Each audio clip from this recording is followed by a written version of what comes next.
biggest stage. I think they had that little bit extra quality, Grimsby, especially first half. It was always going to be difficult when they got the lead for Northampton. Northampton battered away, but the two centre-halves, in my opinion, were fantastic. Lever and Handyside were absolutely fantastic. Stood up to the physical battle, the challenge, and now the celebrations begin. Well, so many players don't get the opportunity to make this journey up the much vaunted steps, but Paul Groves here is doing it for the third time. He did it with Blackpool in the playoffs after they won on a penalty shootout. He did it with Grimsby 5 weeks ago in the Auto Windscreen Shield final, and now he's going up the steps again, leading his team, his Grimsby side up there, to take the acclaim after their victory in the second division playoff final. Alan Buckley watches, a very proud man, as Paul Groves, who he brought back with him from West Brom, collects the trophy. It's Grimsby's year at Wembley.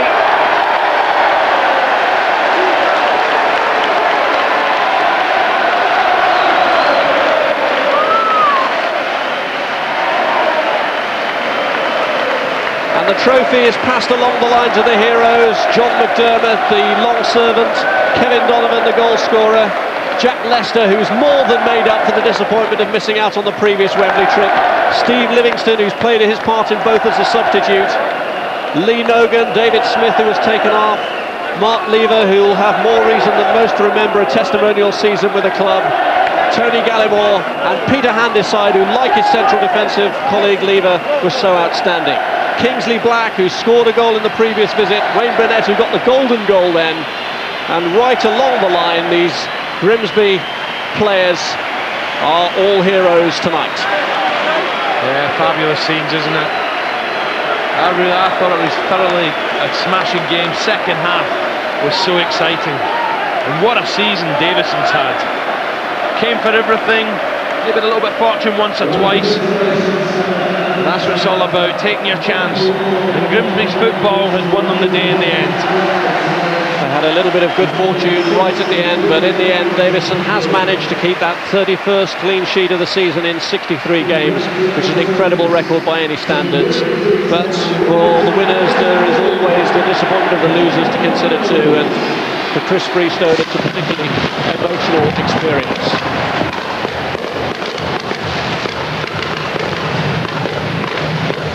Well, there's no doubt, Rob, it's a terrible place to lose. But when you get your nose in front, you hang on, you hear that whistle, it took its time coming. You have a party time, you go for it big style. And the party now is taking off in full swing as the fireworks are released. They may have been outnumbered here, roughly 2-1 by the Northampton fans, but as part of a record crowd for this divisional playoff final, the Grimsby fans have inspired their team to victory, and the man whose goal won it, Kevin Donovan, is talking to Alan Bentley. Kevin, if I can just stop you there, is that the biggest goal of your career? It's got to be, hasn't it, to send us back into Division 1. Quite an eventful game as well. I was going to say that, you seemed hell-bent on your own version of the good, the bad and the ugly there. We'll start with the good. Very similar to the goal against Fulham in some respects. That's right, yeah, the keeper was doing well, he wasn't falling down, he took the time to get down. Eventually he fell down, and looking for me, I could just put it past him. Then the bad, your heart must have been in your mouth with the short back pass. That's right, yeah, I just thought I'd give the crowd a bit of excitement. But I knew he'd pull one off. I think it's got me out of jail a little bit today. And then the penalty miss. That's a good save. But overall well played, you must have enjoyed it. Great day, great occasion again for the fans and everybody who's in Grimsby who couldn't make it down. Tremendous. Aidan, if we can bring you in here, your 31st clean sheet. Again, you must be so happy. Delighted. I don't know where I am yet though, my head hasn't cleared. But yeah, absolutely delighted with that. Can't ask for any more. Now, you've mentioned the fact that your performances for Bradford helped Grimsby go down last season. Do you think the fans will now forgive you? I think so. I don't think too many knew that at the time, but I don't mind telling them now, because I think I've made up for it. How is your head? It's a bit fuzzy actually, but I think I'll come round. Is it likely though to be the only sore head today? Is it what, sorry? Is it likely to be your only sore head today? No, I think there'll be another one tomorrow morning, and then the day after, and the day after. Thanks a lot, Aidan. I bet he's going to have a party tonight. Fantastic performance by Grimsby Town. They love Wembley. Commiserations to the Cobblers. Tommy Widrington and John Ward are up in the studio with me. We can hardly contain Tommy, who really wants to be down there with the rest of his teammates. Well, I do, but I mean, you know, I feel as I'm part of the lads down there, but they've had a magnificent season. We keep going on about how many games they've played, but 68 games is nearly 2 seasons to a Premier League side who don't go any further in both of the cups. So, I mean, the lads have had a monumental season, and to cap it with 2 wins at Wembley in the space of 5 weeks is absolutely phenomenal. They've done marvellous. And John, that last 20 minutes, unbelievable. Missed penalty, underside of the crossbar, then all the attacks by Northampton. Incredible stuff. Yeah, that's what the one-off games are about as well, and it's kept us on our toes. I mean, Grimsby have had an unfair advantage because Tommy's played every ball out there. They've had an extra guy up here, so only those lads wonder what he's like. You know, he's been fantastic for them this end, but really exciting. I think it's been a credit to the second division. There's 2 good sides in there, and I'd like to think Grimsby and ourselves and Watford will be a credit to the first division next year. Yes, ultimately the right team has won this afternoon, hasn't it? Yeah, Tommy had a great point when he mentioned right at the beginning of the programme where he said that they finished 3rd from bottom and came down. There was no escape clause there. They finished 3rd and they're amongst the best teams in this division, and maybe that's the right result today. Well, it's a long way back to Grimsby for Harry the Haddock and co. Are the team going all the way back tonight, or will they be stopping off en route at every pub between London and Grimsby to celebrate? Well, if a few of the lads had their way, I'm sure they would, but the manager's teetotal. I think I mentioned that before, yeah. I'm sure he'll crack open a couple of bottles of champagne or something tonight, because like I said, he'll be ecstatic. I mean, there's no prouder moment for a manager just to walk out at Wembley, but to twice go up as winners, it's superb. Harry's even made it onto the pitch, hasn't he? He's a persuasive Haddock. Well, he's getting used to coming down to Wembley now, isn't he? He's obviously got a season ticket. Brilliant. And there are those delirious Grimsby supporters, outnumbered 2-1, but they've seen the goal and they've celebrated the key moment this afternoon. Now, still to come tonight, over on Sky Sports 1 now, we continue live coverage of the England-South Africa One-Day Cricket International. Then at 7 you can see day 2 of the Pro Tour cycling. Here on Sports 2 at 8 there's more live golf. We bring you day 4 of the MasterCard Colonial Tournament, and over on Sky Sports 3 now there's live coverage of one of the most famous car races in the world, the Indy 500. That's followed by American football at 8:30 when Scotland play Frankfurt in the NFL Europe League.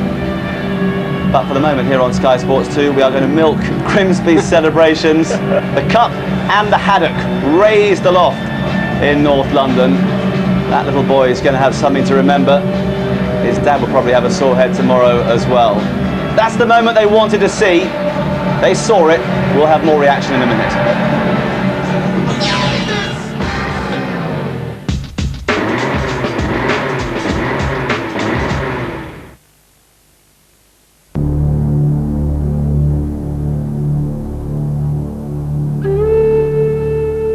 People often ask me why I chose to be a boxer, and I think my answer would be the same as any one of these lads. For me, boxing's been one of the most positive things in my life. But I can tell you, it's a tough road to follow.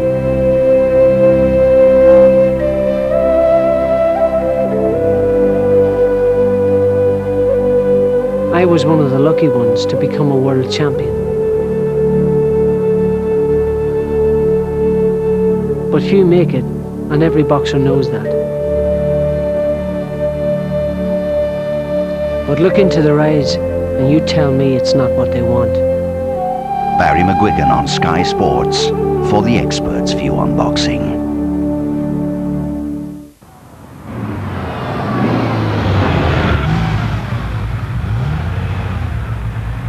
When you choose the Seat Ibiza, you'll take home all the reliability that helped Seat win the F2 World Rally Championship for the last 2 years. Seat. Enjoy yourself.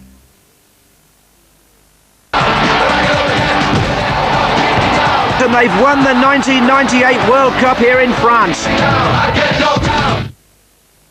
Alan, you're brilliant. Thank you. There we go, thank you. Alright, good luck on top. Thank you. Alan! There you are, thanks.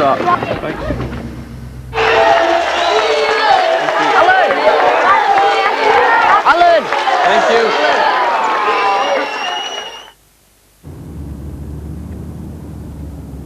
No, Daddy, a Happy Meal. But I don't go anywhere near McDonald's. Good evening. How may I help? Give us a minute. Your meal, sir. Got no cash. Is a cheque all right? Yeah.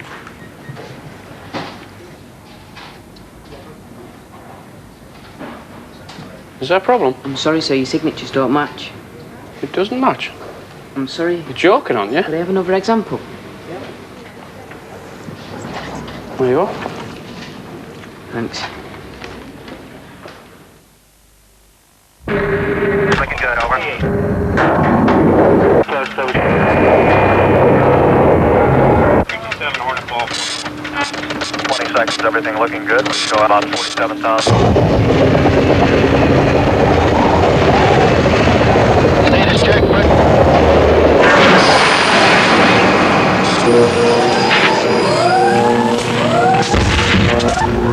Samsonite. World proof. Well, one, what is this? Do not be fooled by its innocent exterior, for inside the Mega Truffle one encounters an exquisite experience that verges on the scandalous. Oh, stop. A luxurious chocolate truffle nestling seductively at the heart of creamy vanilla ice cream. The delirium of pleasure received in its devouring is quite unprecedented. Oh, stop. Your Mega Truffle is wicked. Yes, it is rather good, isn't it?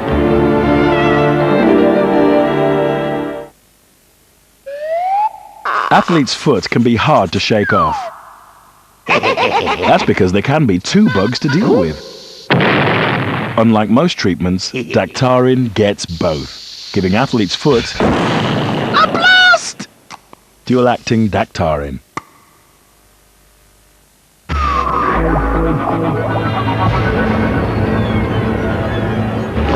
Aquatonic by Fabergé. Every time you start your car from cold, it takes a while for your engine to get full protection from its oil. Metal grinds against metal. The damage is permanent. Castrol GTX Magnatech works differently. Unique polarized molecules cling like a magnet, dramatically reducing engine wear. For protection from the moment you turn the key, ask your garage for Castrol GTX Magnatech. Baby, baby, it looks like it's gonna hail. Baby, baby, it looks like it's gonna hail. You better come inside, let me teach you how to jive and wheel. Oh, you gotta jump and jive and then you really gotta jump and jive and then you really gotta jump and jive and then you will.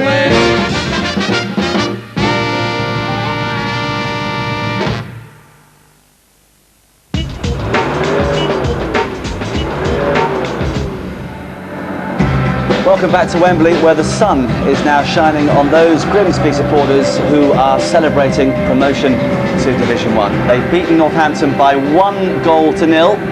Gripping playoff final. Let's hear from the winning manager, Alan Buckley. He's talking to Alan Bentley. Alan, marvellous scenes again behind you, but how's your heart? Well, anybody that says they enjoys playoffs aren't football managers, as I said earlier. I thought we had so many chances to make the game comfortable.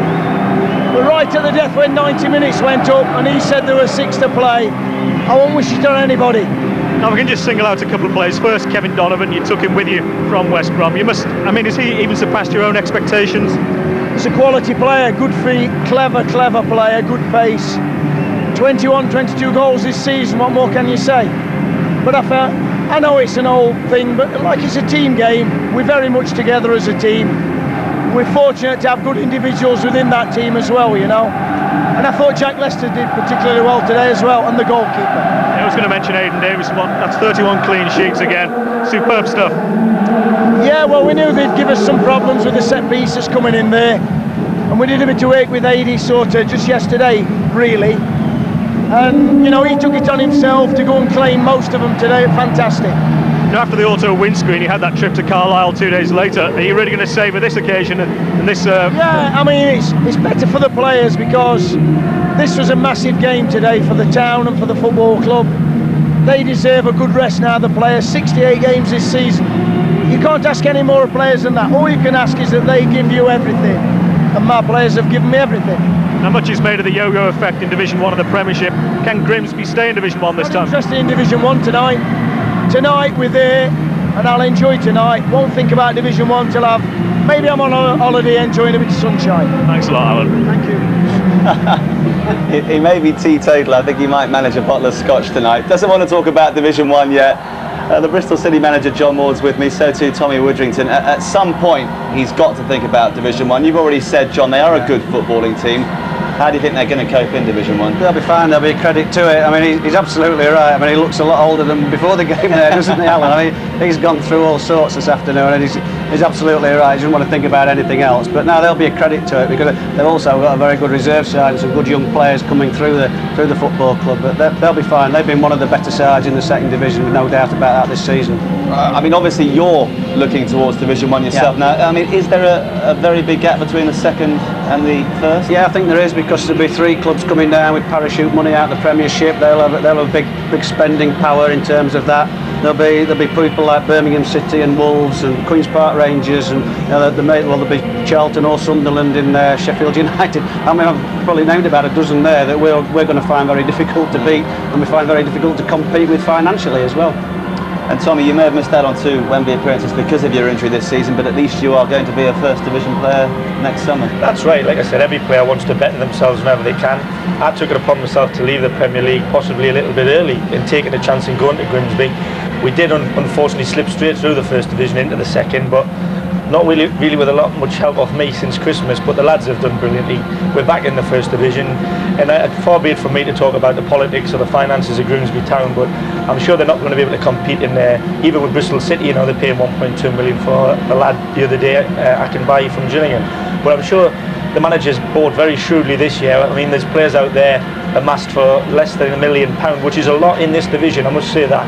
But the star man of the season, Kevin Donovan, was 300,000. Now, if the Premier League come in for him now, I think you're looking at, £1 million, 1.5, possibly £2 million, because that's just the way the exposure of the television and yourselves, all the media, makes every player a big asset to the club.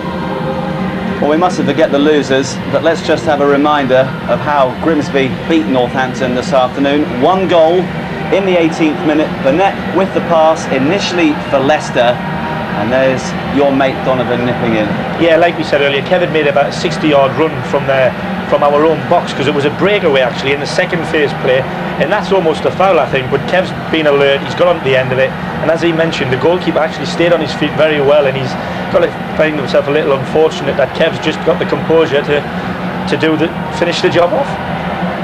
Yes, yeah. He looked like he just overcooked it there, John, didn't it? Yeah, but I think he's the right player in the right place at the right time, Kevin. I mean, all the way through, Tommy's going, he don't miss this, he doesn't miss this. I think even Tommy had a little doubt maybe at one stage because of the keeper's ability to stay up there, but it was a real cool finish, and and then he's not only cool that he come in and remembered you, didn't he? He came and waved to you, so he's a cool guy, he's done well.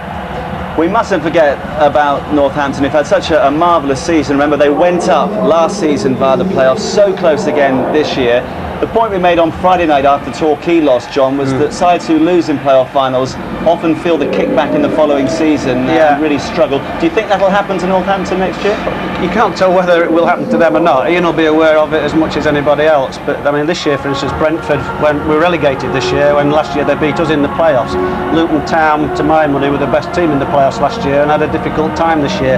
And it's littered with people like Plymouth Argyle who've gone down, Notts County who went down, even ourselves at Bristol Rovers. I think we only won 2 home games up to Christmas the following year, and you don't know how your players are going to react, because you go through 40, 50 or 60, 70 games in whatever, and that one game can make people think you've failed, and you haven't actually failed. Northampton have had a fantastic 2 years, but they've had a great season, but today people will see that as a bit of failing, and maybe somewhere amongst that the players in their minds when they start back again will go, oh, not again, and Ian's going to have to be really strong to pick them up. I mean, I felt for them today just watching them walk off that pitch there, and everybody's forgotten them. It's all about Grimsby, but that's the game, isn't it? Yeah, there's a big task ahead for Ian Atkins during the summer. The Cobblers beaten by 1-0 at Wembley this afternoon. Grimsby are celebrating, and in some style, and those celebrations will continue long into the night. More reaction in a couple of minutes.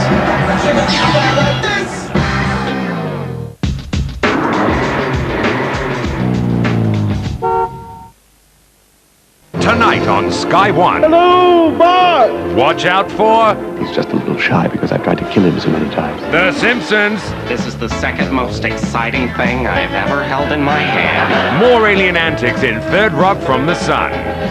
Kelly fights for her life. Kelly was shot. What? She's gonna be okay, isn't she? The new series of 90210. Then, Who's watching you? Wait for it. What the hell's going on? in a brand new episode, Where's Mulder? Mulder, respond! The X-Files. Then we turn up the heat. It's gonna be a blinding night. The backpacking Brits have a hot summer down under. It's a sizzling Sunday night, tonight from 6 on Sky One.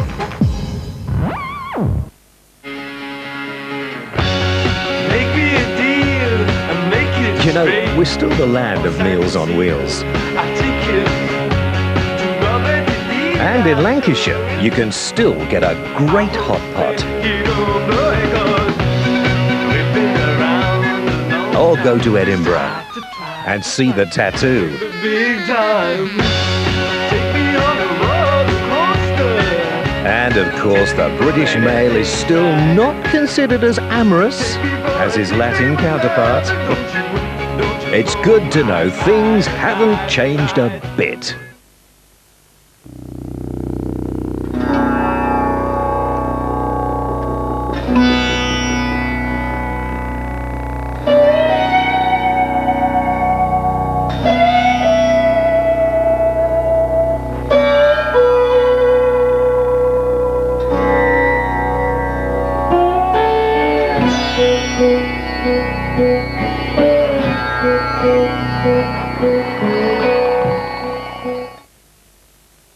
Those who evolve succeed. And e-business from BT can help your business evolve. While you sleep, a website can sell your goods across the internet. You can work on projects together when you're miles apart. And you can find vital business information in seconds. BT has already helped thousands of companies to evolve. Call for a free guide on 0800 800 800. There is nothing like the feel of a new car. The look, the shine, the smell.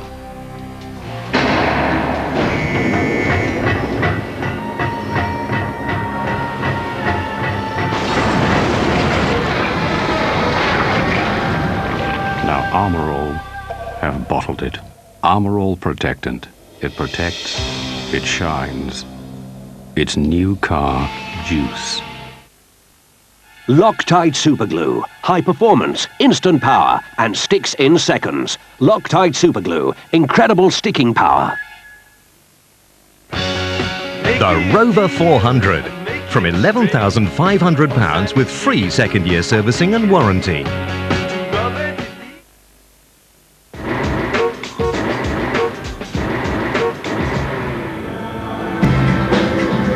Still celebrating here at Wembley. The Grimsby fans and players, that is, the Northampton supporters, all 40,000 of them, have started a long and rather sad journey back up the M1. It wasn't to be for them today as it was 12 months ago. John Ward and Tommy Widdrington are with me. Let's look back at the highlights, guys, of what was a gripping 90 minutes of football. As the match developed, the drama increased. Early on, Grimsby, as we expected, looked the better side, and we almost had a very unusual goal scorer there. Yeah, Peter, he carries the ball very well. A very good footballer. He's not just a defender, as is Kevin's not just a winger, as we mentioned. But I think the contrasting styles of the two teams made for an enjoyable game. You know, we were always going to have a lot more possession than Northampton were, and thankfully we just about made it count. Like the manager said, Mr. Buckley, I mean, he said we had a lot of chances to make the game comfortable. Of course, people forget about the penalty miss and, you know, the chances where Grosey hit the bar, but I think we just about deserved it on 90 minutes of play. Yes, the actual brutal facts as far as Northampton are concerned, as we see that goal once more, John, is that they created very, very little on target. Yeah, I think we all think that Aidan Davison played really well, but a lot of it was breaking and coming for crosses and things like that. And the mainstay about Northampton's players, we talked earlier about their set plays, and today they didn't get that right. They didn't get the delivery right. They didn't get the challenges right, and that's why people like Lever's the man of the match, because he was as brave as anything and was a real rock for the Grimsby defence. He had to be today, along with Aidan at the goal.